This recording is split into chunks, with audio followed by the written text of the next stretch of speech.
10 creepy unsolved disappearances that nobody can solve. Every March and April, dozens of cities across the southern portion of North America are inundated with college students. Excited to take a break from studying, they fill their days with beaches, bikinis, and booze. Tragically, some of these young people also fall victim to murders and mysterious disappearances. 1. Sara Anat. Just before midnight Tuesday, March 13, 1973, 20-year-old Sara Anat of Morrison, Illinois, was found dead in room 429 of Reno Hall at the University of Iowa in Iowa City. Sara was lying partially naked on the floor under a clean bed sheet with her clothes strewn about the room. She died of suffocation from severely swollen neck injuries. She was also struck on the face and chest, possibly with a broom handle found lying nearby. The killer had washed her face and hair and left bloody water in the room sink. Authorities refused to confirm if there was sexual assault. Sara was found by Brenda Simpson, a student from Waterloo, who was the only other resident staying on the fourth floor in the coeducational dormitory, during the university's spring break. The room was home to 2 other co-eds who were gone. It had been made comfortable with a TV and stereo, and was a popular gathering spot for students of both sexes. Sara's own room was 408, but she had a key to 429 and sometimes slept there.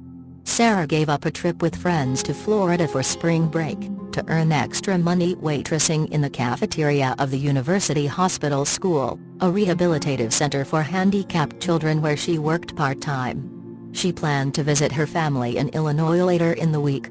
A grand jury heard testimony in the summer of 1973, and in September indicted 20-year-old James Wendell Hall for the murder. Hall was a part-time University of Iowa student from Toledo, Ohio, and a former football player who lived in a dorm across the street from where Sara Anat's body was found. He was arrested on Wednesday, September 19, 1973. His bond hearing was attended by a large support group, mostly of Iowa City's black community and fellow athletes. His bail was set at $50,000, which he could not raise. In December of 1973, he was charged with forgery in a separate case. At Hall's May 1974 trial, the prosecution introduced hair evidence. The Iowa Bureau of Criminal Investigation lab said hair on Anat's body matched Hall's and that hair on Hall's shoe matched Anat's. A bloody fingerprint on a faucet in the murder room was identified as Hall's. He was found guilty of second-degree murder, and sentenced to 50 years. Appeals began shortly afterwards. Witnesses came forward saying that most jurors consumed alcohol with their supper at the University Athletic Club before going back for 2 hours of deliberation and finding Hall guilty. The defense claimed there was a mystery man seen with Anat that day who was not black. There were also allegations of racial statements made during grand jury proceedings, as well as an alleged juror's remark that Hall was guilty before a verdict was reached. The Iowa Supreme Court upheld Hall's conviction, saying that he had received a fair trial. In October 1977, the U.S. Supreme Court refused to hear his case. In 1983, an appeal was launched that claimed another man, suspected of 3 campus sexual assaults, confessed to killing Sara Anat. In late November 1983, Hall's conviction was overturned because the prosecution had withheld evidence. Hall was released from John Bennett Correctional Center at Fort Madison, Iowa, after spending 7 years in prison for the murder. No one else was ever charged with the crime. In 1993, a Davenport, Iowa, jury convicted James Wendell Hall of strangling 31-year-old Susan Hayek in Cedar Rapids, Iowa, on March 20, 1992. Sara Anat was the first child of Myra Choate and Robert William Anat. She was born February 9, 1953 in Morrison, Illinois, where her family of Dutch lineage was prominent and civic-minded. Her father was manager of accounting at the Morrison General Electric plant, one of the area's largest employers, and her grandfather was a county official. At Morrison High School, Sara was involved in drama, the school newspaper, a radio station and the yearbook. After graduation, she attended St. Francis School of Nursing in Peoria, Illinois, before transferring to the University of Iowa, where she was conscientious and serious about her nursing studies. friends and teachers regarded her as a sweet, attractive, vivacious young woman with a good sense of humor. Sara's funeral was held March 16, 1973 at the Emmanuel Reformed Church in Morrison, Illinois, and she was buried in Grove Hill Cemetery.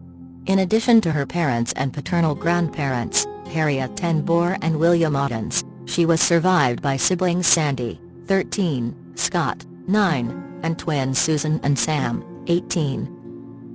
2. Susan Jacques.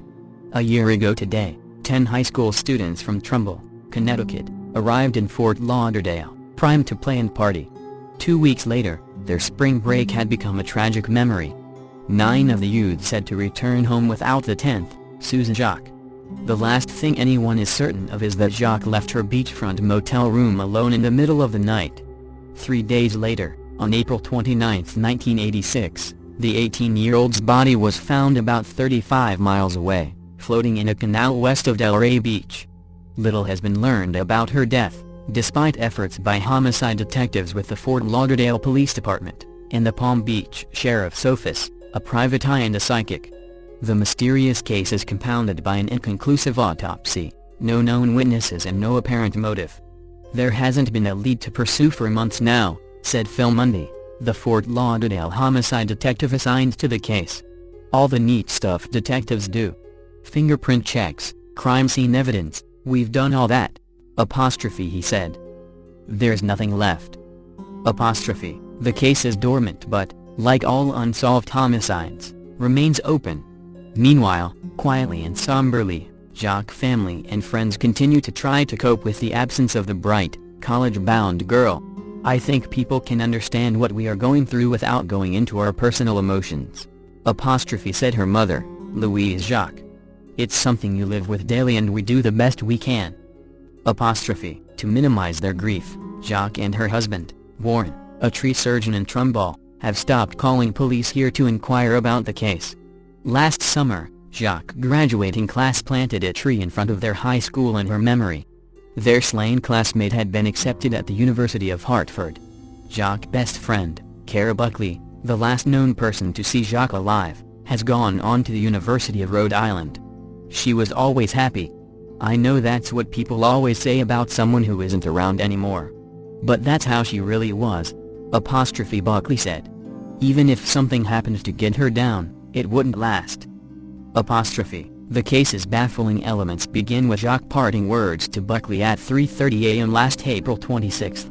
Leaving their room in the Mark 2100 Hotel on North Atlantic Boulevard, Jacques told Buckley and other friends she was going for a stroll on the beach. Buckley said she begged Jacques not to go alone. But Mundy and others believe she really set out to find friends, with whom she had been dancing and drinking earlier that night at another motel. Someplace along the way, Mundy theorizes between the motel and Sunrise Boulevard, she vanished. It probably was a stranger, probably an abduction by guile or by force, into a car. He said. Robbery and sexual assault have been ruled out as motives. When Jacques' body was found, she was fully clothed and still wearing expensive jewelry. Her body, found 3 days after she disappeared, was so decomposed that medical examiners could not determine the cause of death. There were no bruises, bullet wounds or other unusual injuries, Mundy said. Nor was there anything to suggest that the death was accidental. It's a real bizarre case. Said Joe DiNardo, a Fort Lauderdale private investigator hired by the Jacques family. We're talking zero from the medical examiner. While police checked into the whereabouts of criminals known to prey on young women and pursued other leads, DiNardo and a longtime friend of Jacques, Lynn Pastor, set out on their own.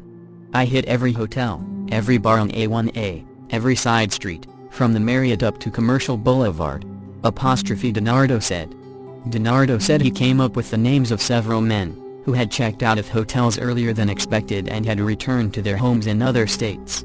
Through various means he eliminated each as a suspect. Pastor, who grew up with Jacques in Connecticut and now lives in Fort Lauderdale, said she and DiNardo trekked to numerous bars and parties, carrying Jacques' photo, without success.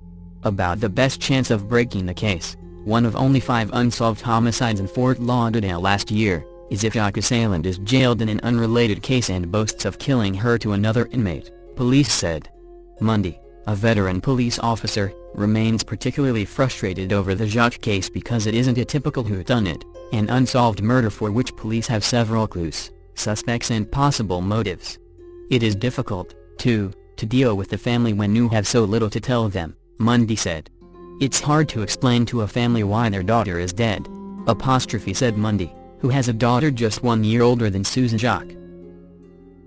3. Kim Vaccaro and Lisa Eisman. 2 young women found beaten to death and dumped in a Florida river have been identified as roommates at the State University College at Buffalo who disappeared last week on a spring break hitchhiking trip to Fort Lauderdale, authorities in Florida said yesterday. In an apparently unrelated case, another young woman, a student at the State University at Albany, also was reported missing en route to Fort Lauderdale, whose sun-washed beaches attract tens of thousands of college students from across the country during the spring holidays.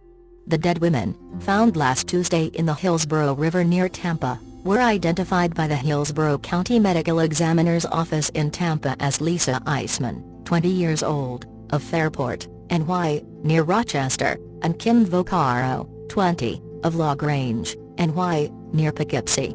Both women, who were identified by dental records, had been slain by heavy blows to the head, according to the medical examiner, Dr. Peter Lardizabal. He said tests to determine whether the partially clad victims had been sexually molested were incomplete. The police said that clothing and possessions of the 2 women, including about $200 they had at the start of their trip, was missing. "We're sad and horrified," said Dr. Bruce Johnston, president of the State University College at Buffalo, which has more than 10,000 undergraduates. "We do sponsor a bus trip to Florida, which they were originally going to take," Dr. Johnston said in a telephone interview. "But they changed their minds, evidently. We certainly do what we can to discourage hitchhiking, and I don't think it is particularly prevalent, especially not among the women students." Dr. Johnston said he believed that both women lived in an apartment off campus. Because the school was closed for spring break, he said he did not have access yesterday to academic records and had no information about their programs of major study and other campus activities. A relative of Ms. Vaccaro said she was the youngest of 8 children, grew up in New Rochelle, NY, and Poughkeepsie, and graduated from Arlington High School in Poughkeepsie in 1982. She was a junior at Buffalo State, studying to be a social worker. The relative said Miss Eisman was also a junior and was majoring in special education. The 2 women were last seen in Buffalo on March 29 as they climbed into a tractor-trailer truck on the first leg of their journey to Fort Lauderdale, where they had agreed to meet a 3rd roommate, Evelyn Berkowitz, 2 days later. They had not informed their families and had told only a few friends they were going to Florida, investigators said. A friend received a postcard from Miss Eisman and Ms. Vaccaro that had been mailed in Hagerstown, MD, near the Virginia border, on March 30. After that, there was no word until the bodies were found last Tuesday by 2 fishermen in an isolated stretch of the Hillsborough River, northeast of Tampa, which is on Florida's Gulf Coast about halfway down the state. "It's an undeveloped area," said Lieutenant Kenneth Dodge of the Tampa Police Department. "The only thing out there is the river and some woods." Both victims were found floating in the water. Miss Eisman's body, clad only in a blue t-shirt, was pulled from the river about 400 yards west of a bridge on Interstate 75 at about 6:30 a.m. by a retired Tampa police detective, Harry Wolf. "The area is so remote, I knew it had to be a body dumped from the bridge spans," Mr. Wolf recalled. About 2 hours later, at a spot 300 yards from where Miss Eisman was found, another fisherman, John Green, found the body of Miss Vaccaro, also clothed only in a t-shirt. The victims had been in the water for about 2 days, according to the medical examiner. The women were not immediately identified. Miss Eisman's father, Paul, had filed a missing persons report on his daughter after learning that she had failed to arrive in Fort Lauderdale to meet Miss Berkowitz, and law enforcement agencies along the East Coast were alerted. Dental records were used to confirm the identity of Miss Eisman on Friday evening and of Miss Vaccaro yesterday afternoon. In the investigation of the murders, Tampa Police and New York State Police investigators were attempting to trace the route and actions of the victims from the time they left Buffalo. Miss Berkowitz, of Merrick, LI, told United Press International on Friday that she had been totally against her friend's plan to hitchhike to Florida, where they planned to spend the spring break that was to continue through the Easter weekend. She said Miss Eisman had armed himself with a knife for protection, while Miss Vaccaro had an ordinary table knife, along with a fork and spoon. The third New York student missing en route to Fort Lauderdale was identified as 22-year-old Karen Wilson of the State University of New York at Albany. According to George Crolius, a spokesman for the Broward County Sheriff's Office at Fort Lauderdale, Miss Wilson was last seen March 27 as she left a tanning salon in Colony, NY, wearing a white shirt, blue jeans and a waist-length white jacket. 4. Karen Wilson. We shed some tears that day. She's never been out of our thoughts, said her mother, Jenny Wilson. Her 22-year-old daughter, a University at Albany senior and a State Assembly intern, vanished from the campus on the evening of March 27, 1985, a Wednesday. Karen had shopped for t-shirts and shorts at Colony Center, finished a session at the tanning hut on Central Avenue and then walked along Fuller Road to campus. She was getting ready for a spring break trip to Fort Lauderdale with her dormitory roommate. She was dressed in blue jeans, a light blue polo shirt, a cream-colored raincoat and sneakers. She was wearing a zircon ring and a Seiko watch with a black face, and she carried a gray cloth pocketbook. Her disappearance spawned one of the longest and most intensive criminal investigations in Capital Region history. The passage of time and the extraordinary resources employed by law enforcement agencies have failed to crack the case. There is no suspect. There are no witnesses. There is no crime scene or physical evidence, and no body was ever recovered. It's as if Wilson's case has been suspended in time since 1985. But from time to time a random event, such as the fatal fire in Glenmont on February 20 that left 61-year-old Brad Woodworth dead from smoke inhalation, will thrust the Wilson case back into the public consciousness. State police, who continue to investigate Wilson's disappearance, confirmed that Woodworth was interviewed by investigators in 1985 as a person of interest in the case. A fresh twinge of anguish for Wilson's parents, who live in Utah, was also a grim reminder for retired Albany Police Chief James Williams. I think about it every day and never stopped going over the case in my mind, said Williams, 72, of Delmer, who retired in 1996 after 26 years with the campus police. We followed every lead we got. More than 2,000 of them. We interviewed hundreds of people. Frankly, I can't think of anything we did wrong. There has never been a significant break in the case. The guy who did this did it alone and didn't talk. Ever, Williams said.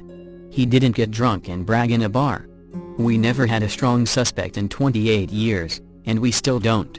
After he retired, Williams took 3 large boxes of files to his home and pored over their contents for years. He finally turned them over to State Police Senior Investigator David Madden, head of Troop G's Major Crimes Unit. Confirmed sightings of Wilson ended in the Colonial Quad parking lot between 7:30 and 8 p.m. Investigators believe Wilson, 5'3" and 115 pounds, was snatched in the dorm parking lot by a lone man in a car. They were not able to develop any sort of suspect portrait. There was nothing to profile, Williams said. To test the theory that seemed most plausible, a large male trooper grabbed a petite female trooper, pushed her into a car trunk, closed the lid and drove away during a recreation of an abduction scenario in the parking lot of the State Police Academy. They checked a stopwatch. It took 10 seconds, Williams said. Woodworth, who was a 33-year-old truck driver living along Hilton Road in rural Voorheesville in 1985, became a person of interest several months into the investigation, after an anonymous caller gave authorities Woodworth's address, and told detectives to investigate him. We worked on Woodworth for a couple years, Williams said. We had already run all the local convicted sex fiends and he wasn't in that group. It was such a strange and specific tip that we pursued it. Williams said Woodworth's alibi checked out after his boss vouched that he arrived for his shift at 4 a.m. as usual on March 28, 1985. If he did take Karen the night before at 8 p.m., it just didn't seem possible that he'd report to work at 4 a.m. the next morning, Williams said. Interest in Woodworth faded. That interest was revived about a year later, when another anonymous caller told investigators to look for Wilson's body in a wooded area, near the abandoned Tall Timbers Country Club off Maple Road. close to Woodworth's house on Hilton Road. "I searched those woods for 3 months without any success," Williams said. He brought in Andy Rebman, a Connecticut State Police investigator and cadaver search dog specialist. Rebman and his trained dogs spent a day traversing the woods without finding anything. "It went nowhere," Williams said. Interest in Woodworth receded once more. His name did not come up again, until he died in the Glenmont Roadhouse fire on February 20, and Bethlehem police, aware that Woodworth was questioned about Wilson, called state police. Williams and Madden got word to Wilson's parents. "As far as we know, nothing connects him to our daughter's disappearance. We're sorry this tragedy happened to him and pulled his name back up," Jenny Wilson said. She and her husband, Taylor, a retired Air Force pilot and lieutenant colonel, were stationed at the former base in Plattsburgh when their daughter disappeared. They are grateful that Williams and Madden keep in touch and inform them anytime a shred of new information arises. "It's an open case and we still work on it," Madden said. "We utilize national resources. When a tip comes in, we follow it up. We never say never." The family has learned to temper its hopes.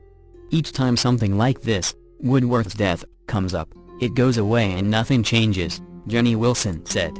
"We don't know anything more today than we did in 1985. 5. Rini Jose.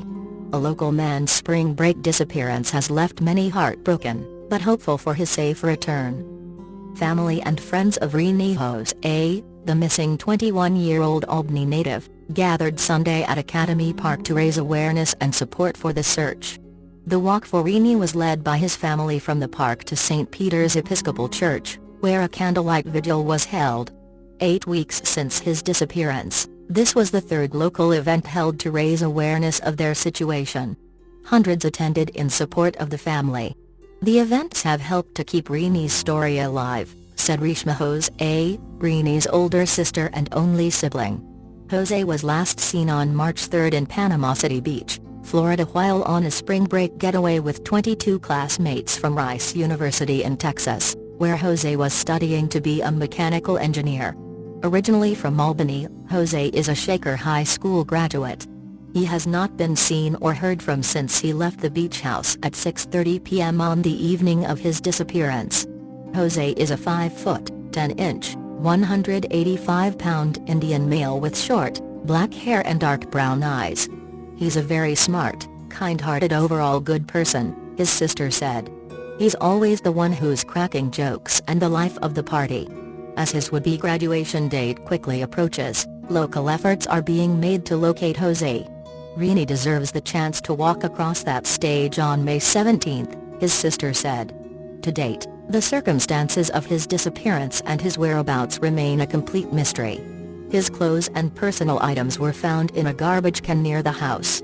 Florida police are searching for clues, while his family and friends are praying for his safe return. New York State and Panama City have been supportive in helping the family search, Rishma said. Rini Jose's college, however, was insensitive, she shared at the ceremony Sunday. Only after Albany's government stepped in did the school take an actively involved role. His travel buddies did not act ideally either.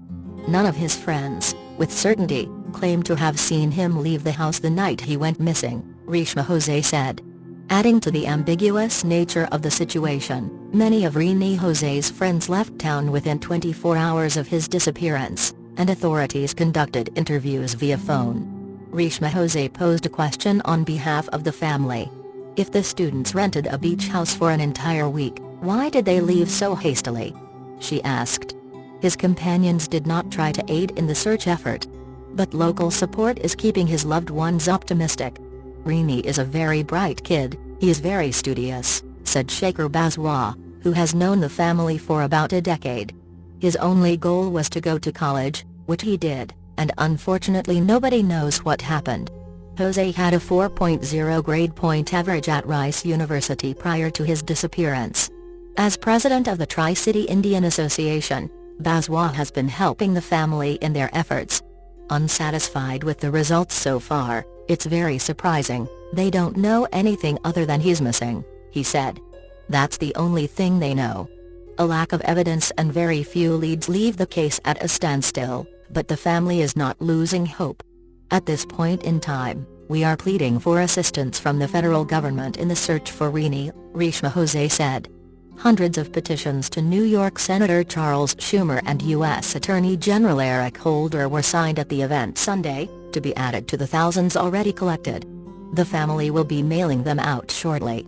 Local government was present Sunday for the walk. It is a very difficult time, not only for Rini's family, but of the entire community, Albany Mayor Kathy Sheehan said. Our thoughts, our prayers, our concern are with you, addressing the family. We share your desire to bring Rini home, and we are walking with you in unity here today, because that is what a capital city does. It stands with its residents in times of need, and this is a time of need. Though information is scarce, going forward we're just going to keep searching for answers, Jose said. As a family we will not stop until we find him. 6. Dana Bailey. This March marks the 30th anniversary of the murder of 21-year-old Penn State student, Dana Bailey. As if her murder itself wasn't mysterious enough, the case would see twists, turns, and dead ends along with mysteries within the mystery. On March 5, 1987, Shirley Bailey went to visit her daughter Dana at the apartment she lived in off campus at Penn State University. There was nothing that could have prepared Mrs. Bailey for the horrors awaiting her upon entering Dana's apartment. Sprawled on the floor on top of some bedding, was Dana's nude and lifeless body. Dana had been repeatedly stabbed and rope bindings remained on her. The scene must have been unimaginably horrible for her poor mother. Police investigators arrived at the scene and immediately found clues. The weapon used to kill Dana was a butcher knife that belonged to her. She was blindfolded. The stab wounds had been to her chest and breasts. Investigators determined that Dana had been likely killed in her bed, and then her body staged on the floor on top of bedding. It was posed in a sexually suggestive way, almost as if it was on display. Although there was a sexual aspect of the murder, neither rape nor robbery seemed to be a motive. Dana's engagement ring remained on her finger.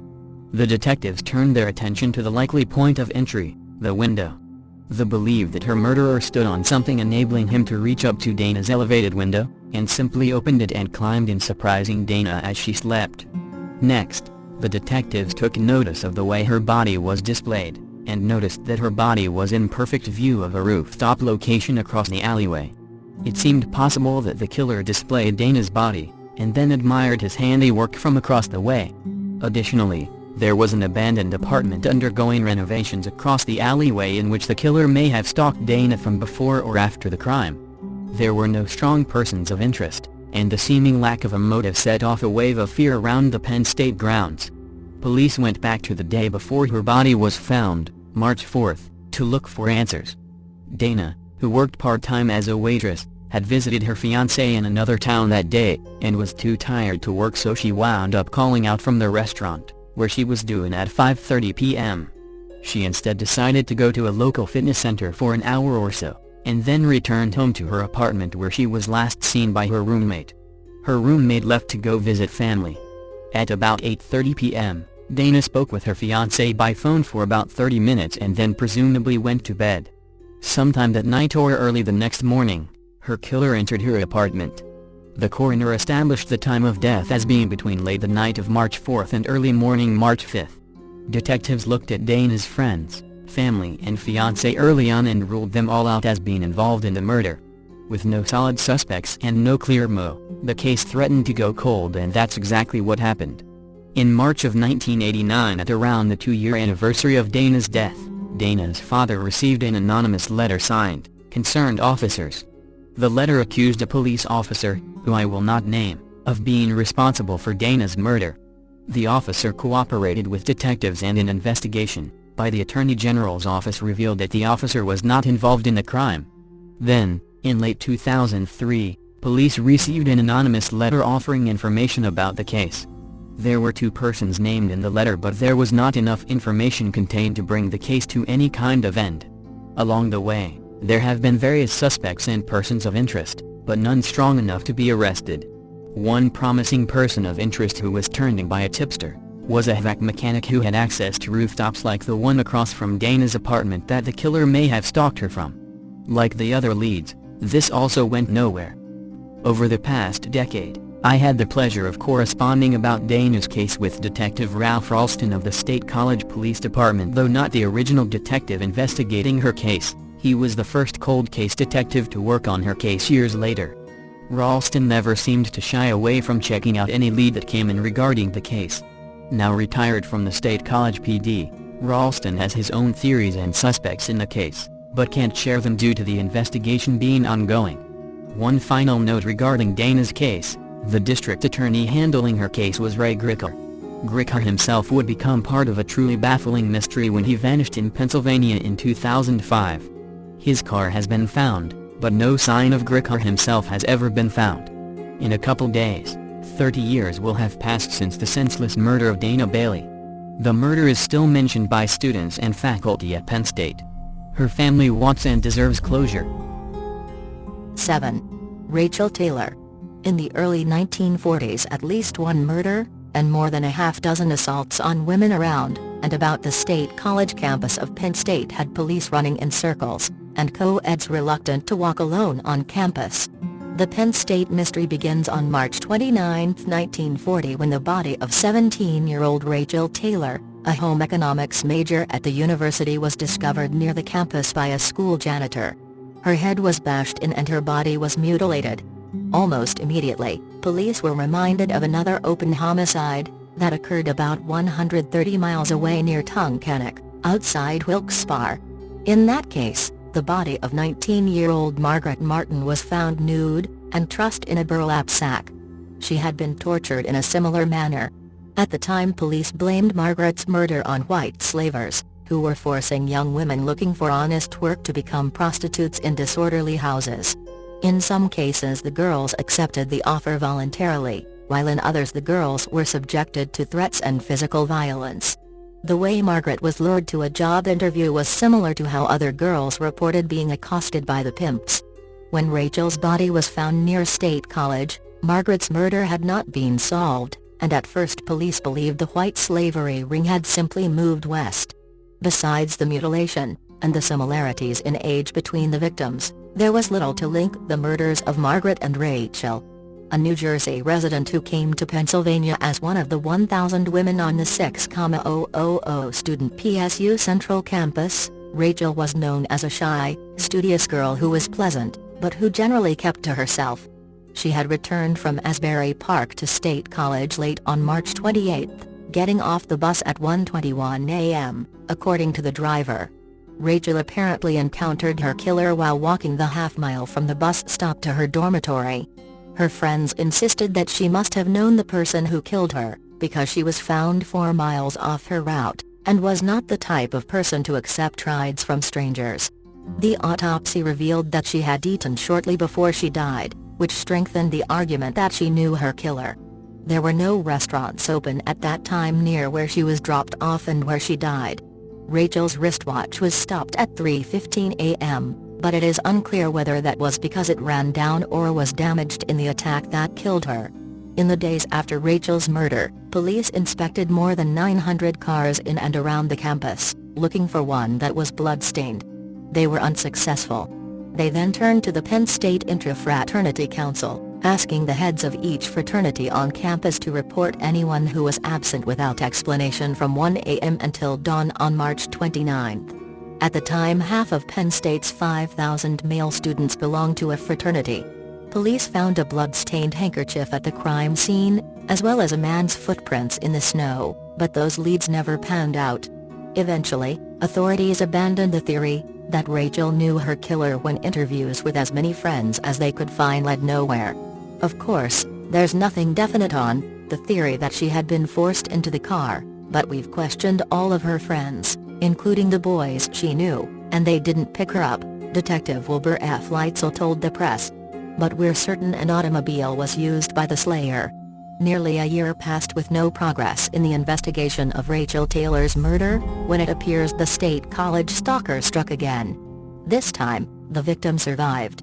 On March 21, 1941, Lena Waite was slugged from behind while she walked on a State College street. 3 days later, Grace Gray was similarly assaulted and knocked down. On June 12, 1941, Mrs. Ernest J. Teichert was struck down while she was in her garage and dragged down an embankment. Her assailant fled when he was spooked by a noise.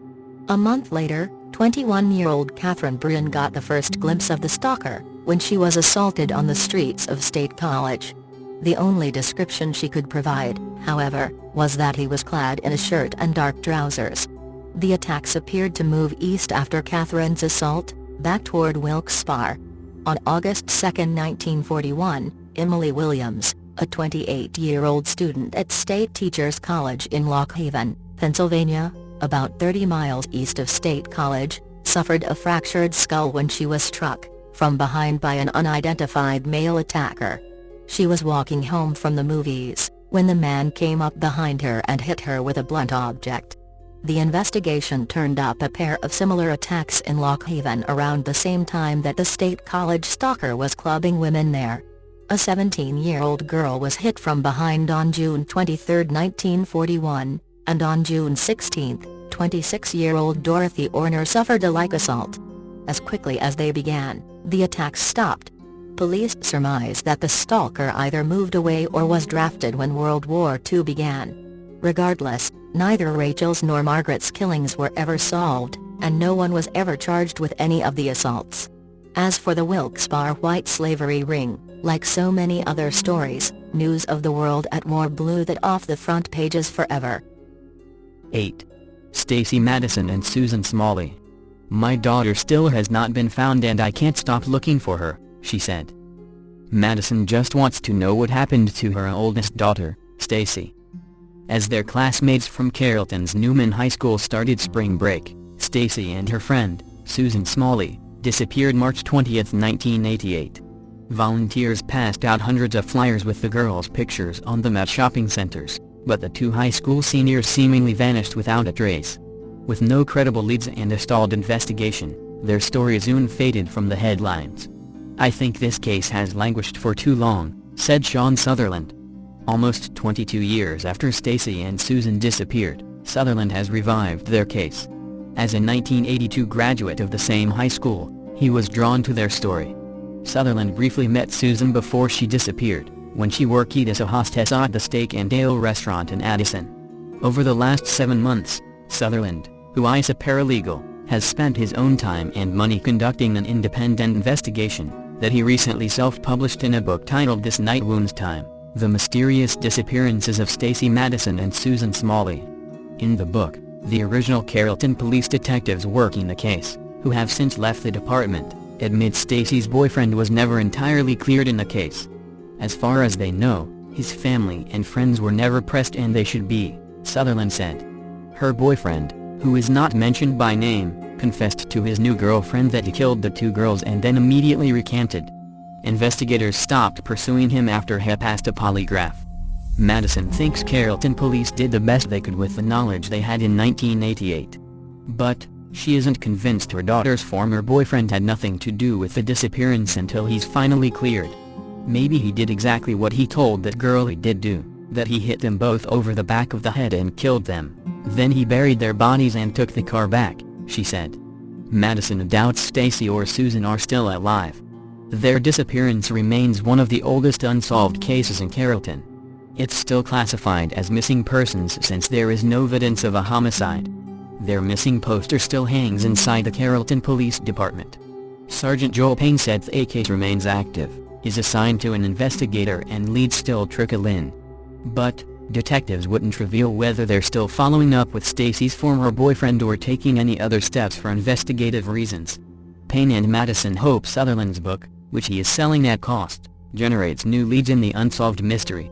For now, more than 2 decades later, it's still a story without an ending. 9. Brian Shaffer. 11 years ago today, Brian Shaffer vanished and left a wake of unanswered questions that have tormented the people who want to find him most. Derek Shaffer still wears a green missing person bracelet with his brother's name. Derek lost his entire immediate family in short order. Cancer took his mom. 3 weeks later, his brother disappeared. And about 2 years after that, his father, who searched hardest for Brian, was killed by a falling tree branch in a windstorm. Now, Derek and his wife, Morin, are left to shoulder the emotional toll of Brian's unknown fate. Alexis Wagner waited in Brian's apartment alone for 2 days after he went missing, hoping that she and her boyfriend would get on a plane that day headed to Miami, where Brian hinted he might propose. But he never came home. Wagner soon became the beautiful face of a frantic search that gained national attention. As time passed, she moved beyond the bewildering unknown that imprisoned her, but she still occasionally finds herself online, searching for answers that may never come. Sergeant John Hurst would awake to 3 a.m. phone calls from Randy Schaffer, sometimes for updates on his son's investigation, other times just needing a friend. No case has consumed Hurst like Brian's.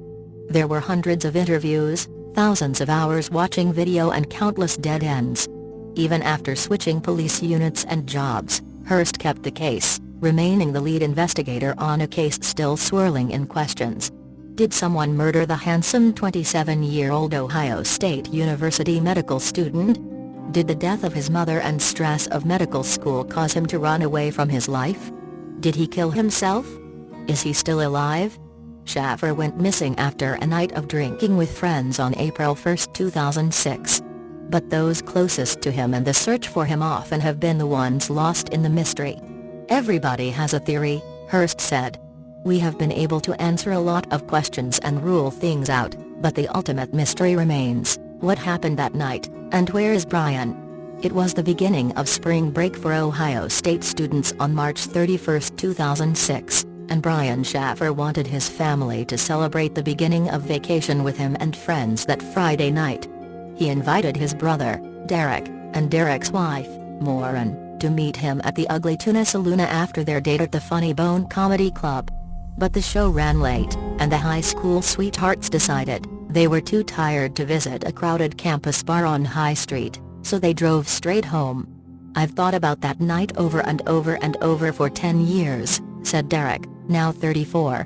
What if I had been there that night? Would things have been different? Would my brother still be here? I've carried that guilt around for a while. Grainy video footage shows Brian entering the Ugly Tuna that night, but it never shows him exiting the bar. It shows Brian at the top of the escalator outside the bar at about 1:50 a.m. talking to women who his friend, Clint Florence, knew from Ohio State. Brian walks back inside the bar after the women leave.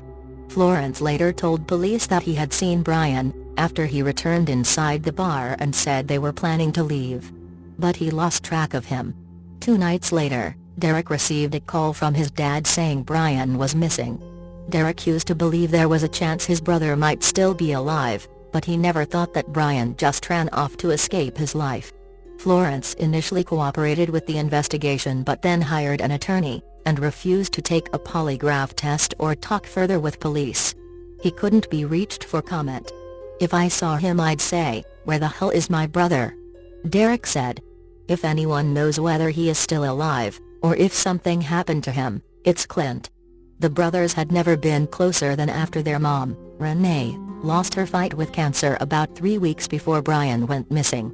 Brian was the one blessed with a charm that attracted attention from just about everyone. Derek was more introverted and content with a smaller group of friends and Morin, whom he married in 2009.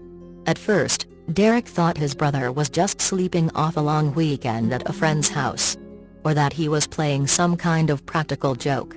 But that all changed when he saw police at his brother's apartment and learned that all of Brian's possessions, even his glasses, remained untouched. Derek joined in many of the massive searches for Brian around the campus area and the Olentangy River. He called Brian's cell number hundreds of times for about a year, praying that he would hear his voice one more time. We never could have believed then that 10 years later we still don't know what happened to Brian, Morin said. It's been so hard watching Derek go through this, but we had to get back into our normal lives. Derek and Morin now live in Canal Winchester with their 2-year-old son. Derek continues his work installing electrical and communication systems for businesses around central Ohio. It's hardest for Derek when he hears news reports that someone else has gone missing. That was the case last month when Joseph LaBute Jr., a handsome 26-year-old, went missing after leaving a bar in the same area where Brian went missing. "It just brings all the pain from Brian back again," Derek said. "How long will it be before we know something? 10 years? 20? 30? Never?" 10. Brittany Drexel. Brittany resided in Rochester, New York in 2009. She was a junior at Gates Chili High School, where she was a star player on the soccer team. Her parents are legally separated and Brittany lived with her mother, but saw her father frequently. In April 2009, Brittany asked for her mother's permission to travel to Myrtle Beach, South Carolina for spring break with her friends and longtime boyfriend. Her mother said no. They argued about it, and Brittany got permission to go to a friend's home. She went to Myrtle Beach in spite of what her mother said. Her mother was unaware of this. She thought Brittany was staying with a friend locally. They spoke several times on the telephone after she arrived in South Carolina. Brittany's mother didn't find out where her daughter really was until she was notified that Brittany had disappeared. Brittany's friends last saw her Bar Harbor Hotel in Myrtle Beach at 8 p.m. on April 25, 2009. Brittany walked more than a mile to the Blue Water Resort on Ocean Boulevard, where other friends were staying. Surveillance cameras there show her going into the resort, then leaving sometime after 8:30 p.m. At 9:15 p.m., she sent a text message to one of her friends saying she was going to see a friend who was staying at another hotel. She has never been heard from again. She left all her clothes behind at her hotel room. Her beige purse and pink cellular phone disappeared with her. The phone's last signal was near US 17 and the Charleston County line the night Brittany went missing. Since then its battery has died. In the summer of 2016, investigators announced they believe they know what happened to Brittany, and named a suspect in her case. They believe she was held against her will for 4 days before being murdered. A witness, Taquan Brown, testified he'd seen Timothy Sean Taylor and several other people sexually assaulting Brittany at a drug dealer's stash house in McClellanville, South Carolina, a small town about 60 miles south of Myrtle Beach. Timothy's father, Sean Taylor, was also present. Police believe Timothy planned to force Brittany into prostitution, but after her disappearance received widespread publicity, he decided to kill her. At one point, Brittany tried to escape and ran from the house, but she was caught, pistol whipped and taken back inside. Brown says he later heard 2 gunshots and later saw Brittany's cloth-wrapped body carried out of the house. It was supposedly dumped in one of the many local alligator pits. A photo of Timothy is posted below this case summary. He would have been 16 years old at the time of Brittany's disappearance and is currently awaiting trial in a 2011 robbery case. He was the getaway driver in the robbery of a restaurant. He had already been convicted of the robbery in state court and sentenced to 18 months of probation, which he completed, but he was charged again in federal court and could face a life sentence. Federal prosecutors don't usually charge people who were already convicted in state court, but they did so in this instance in part because of his suspected role in Brittany's disappearance. Timothy maintains his innocence in Brittany's case and, due to lack of evidence, he has not faced charges in connection with her disappearance. He claims he doesn't even know Brown, who is currently serving a 25-year prison sentence for voluntary manslaughter. Brown's account of Brittany's murder has not been substantiated by other eyewitnesses, although a second police informant says he heard about what happened from another eyewitness. A search of the house where she supposedly died turned up nothing. Authorities are searching for Brittany's remains. There are dozens of alligator pits in the McClellanville area. Brittany moved frequently during her childhood because her father was in the military. Her parents describe her as a very resourceful, strong-minded and independent young woman. She was upset over her parents' pending divorce, but they don't believe she ran away, as this is uncharacteristic of her and they don't think she would have left her clothes behind. Her boyfriend of 3 years agrees with this assessment. Brittany was studying cosmetology in high school and is very interested in fashion and wearing stylish outfits. Her case remains unsolved.